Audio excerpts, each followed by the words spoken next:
Xin mến chào cô chú anh chị và các bạn. Hôm nay chúng ta cùng nhau vào bếp nấu món bò kho nha. Thịt bò và rau củ được hầm mềm vừa phải, ăn rất ngon. Đặc biệt là phần nước sốt bò kho. Phần sốt sánh mịn, gia vị thì đậm đà, rất là ngon. Bây giờ để biết cách làm như thế nào, chúng ta hãy cùng nhau vào bếp ha. Đây là tất cả nguyên liệu mà Vân chuẩn bị. Vân sẽ ghi chi tiết nguyên liệu chuẩn bị những gì ở dưới phần mô tả. Quý cô chú anh chị và các bạn mình hãy vào phần mô tả xem ha. Nếu quý cô chú anh chị và các bạn thích ăn phần thịt nào của con bò thì mình sử dụng nha. Còn Vân sẽ sử dụng 2 kg thịt nạc dây như thế này. Nó vừa có gân mà cũng vừa có mỡ. Khi hầm mềm lên thì ăn cũng rất là ngon. 1,5 lít nước dừa tươi.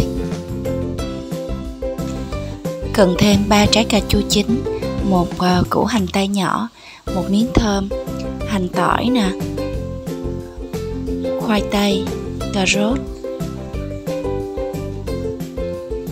một vài củ sả và hành ngò, có kèm thêm một vài cái lá ngò gai nha. Kèm thêm là 1 hũ sốt nấu bò kho và 1 hộp tương cà.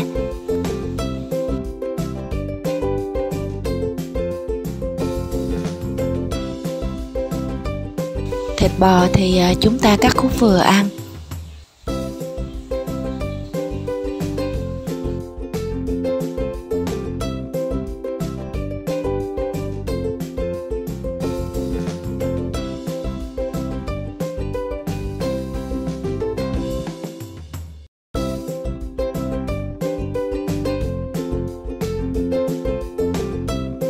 Cây sả dùng để tạo mùi thơm đặc trưng cho món ăn đó. Chuẩn bị từ 8 tới 10 tép sả. Một nửa thì mình mang đi đập dập, còn một nửa thì mình băm nhuyễn nha.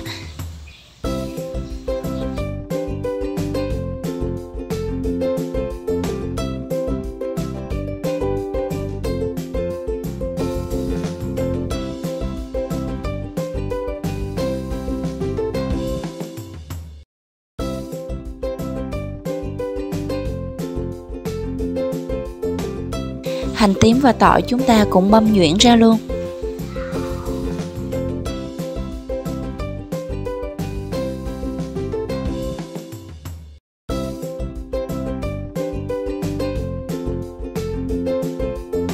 Cà chua thì sắc nhỏ để bỏ vào máy xay cho dễ dàng hơn.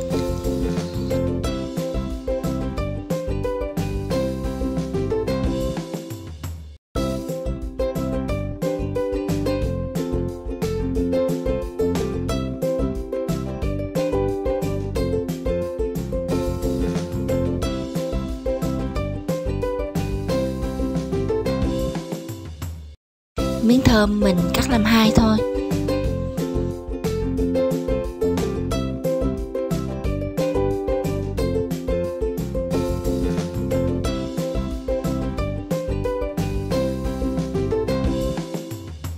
Hành tây thì mình cắt lát mỏng thôi nè, để mình trang trí lên tô thịt đó quý cô chú anh chị và các bạn. Sau khi cắt hành tây để bớt hăng thì mình sẽ rửa hành tây qua nước đá. Mình rửa và lấy hành tây ra liền ha, không cần phải ngâm.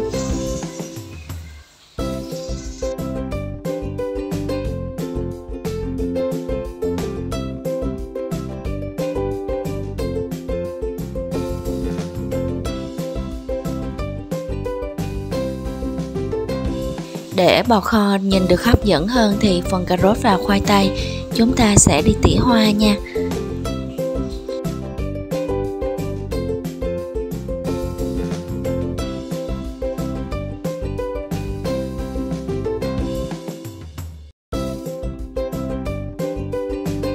Nếu củ khoai to quá thì mình có thể cắt khoai thành những khoanh cục như thế này. Nhưng mà quý cô chú anh chị và các bạn mình lưu ý mình cắt hơi to một chút, để khi mình hầm khoai không có bị vỡ ra ha. Rau củ đã được mình chuẩn bị xong rồi. Bây giờ mình đi pha phần nước sốt để ướp thịt. Cho 1/2 lượng sả băm, hành băm và tỏi băm vào trong chén.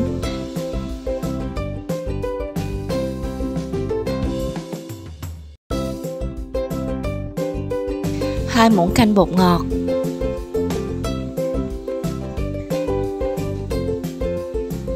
1 1 muỗng canh đường, 2 muỗng canh hạt nêm Arsi ngon, 3 muỗng nước tương.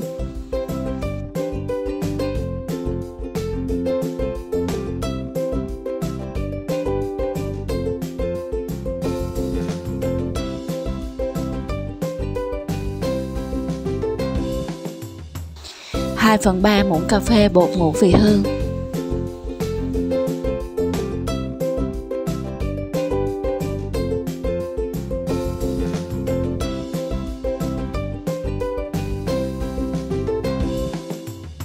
Cho hết hũ sốt bò kho vào.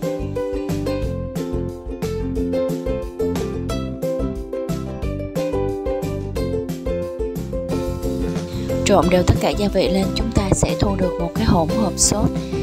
Mình sẽ mang cái sốt này đi ướp phần thịt bò để chuẩn bị.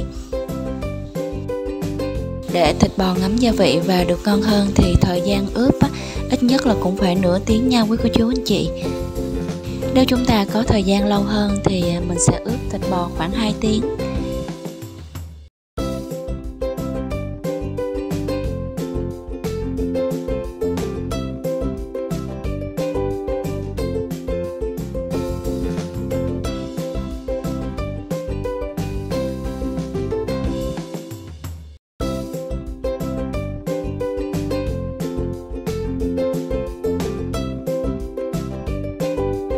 Sau khi thịt bò đã ướp đủ thời gian, Vân chuẩn bị một cái chảo. Cho vào đây là 50 ml dầu. Khi dầu trong chảo nóng, cho phần xà băm còn lại vào và một ít hành băm, một ít tỏi băm vào phi thơm. Khi xà băm và hành băm đã thơm đó, mình bắt đầu cho phần thịt bò đã ướp vào, mình xào đến khi nào mà thịt bò săn lại ha. Trong quá trình xào thịt bò thì chúng ta phải vặn lửa thật là lớn để tránh cho thịt bò ra nước nha. Khi cho thịt bò vào xào đó, chúng ta chỉ cho thịt bò thôi, còn cái phần nước ướp á, mình chừa lại ha.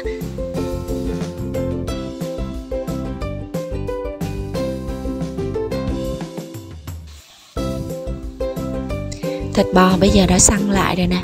Khi thấy thịt bò săn lại thì mình tắt lửa. Vân chuẩn bị thêm một cái chảo, cho vào đây là 20 ml dầu. Cho một ít hành tỏi băm vào và chúng ta bắt đầu xào cái phần cà chua á, mình đã xay nhuyễn vào ha. Xào cà chua trên lửa riu riu thôi ha, để cho cà chua ra màu. Xào cà chua trên lửa vừa như vậy là từ 3 tới 4 phút ha. Khi thấy cà chua ra màu thì mình sẽ bỏ cái phần sốt hộp cà chua vào và xào chung.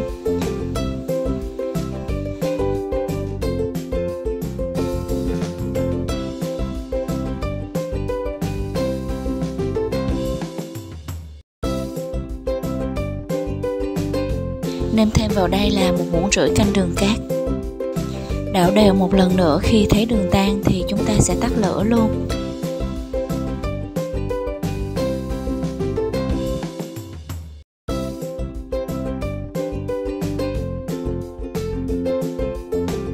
Vân cho thịt bò đã xào ra một cái nồi to hơn, cho phần sốt cà chua đã xào vào chung luôn. Cộng thêm 1,5 lít nước dừa tươi đã chuẩn bị và Vân sẽ cho thêm là 1,5 lít nước lọc nữa.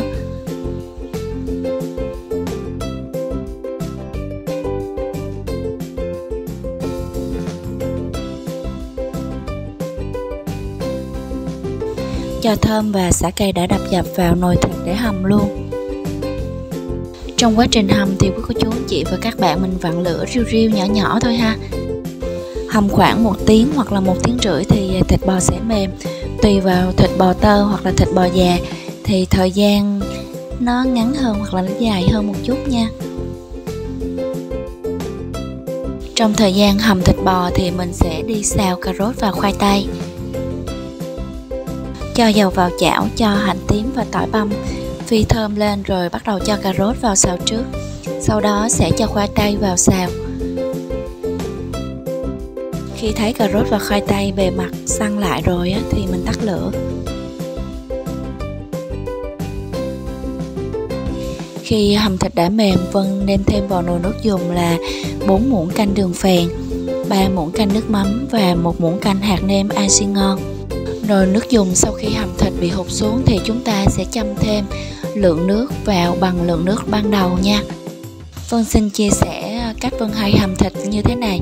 Ban đầu thì mình bật lửa lên để cho nồi thịt sôi khoảng từ 2 tới 3 phút là mình tắt lửa, đậy nắp lại và tắt lửa luôn. Để là nồi thịt như vậy đó. Khoảng 2 tiếng sau thì Vân sẽ bắt lên và nấu lại khoảng 20 phút thì thịt sẽ mềm. Nấu như vậy lượng nước dùng ở trong nồi ít hao lắm và rất là tiết kiệm ga luôn. Nếu quý cô chú anh chị và các bạn mình có thời gian thì hãy áp dụng cái phương pháp như vậy, rất là tiện lợi luôn. Khi hầm thấy thịt bò nó hơi mềm mềm rồi đó thì mình sẽ bỏ cà rốt và khoai tây vào nha. Nấu như vậy thêm 5 tới 7 phút nữa thì mình tắt lửa ra được. Dặn thêm 2/3 muỗng cà phê muối vào trong nồi thịt bò.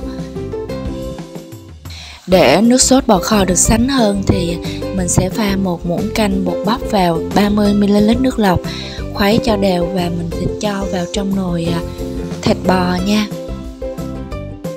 Cho bột bắp vào trong nồi thịt bò từ từ thôi, mình vừa cho vừa khuấy. Khi nào quý cô chú anh chị và các bạn thấy nước bò kho sánh lại theo ý muốn của mình thì mình ngưng, không cho bột bắp nữa nha.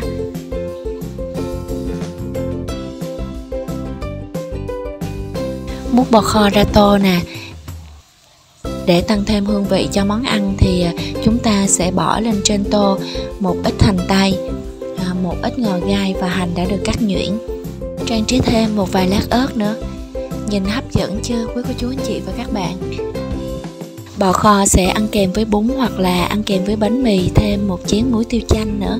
Rất là ngon. Mến chúc quý cô chú anh chị và các bạn xem video thật là vui vẻ.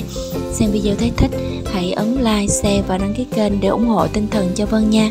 Xin cảm ơn rất nhiều và xin hẹn gặp lại quý cô chú anh chị và các bạn ở video sau vào thứ Sáu tuần tới nha.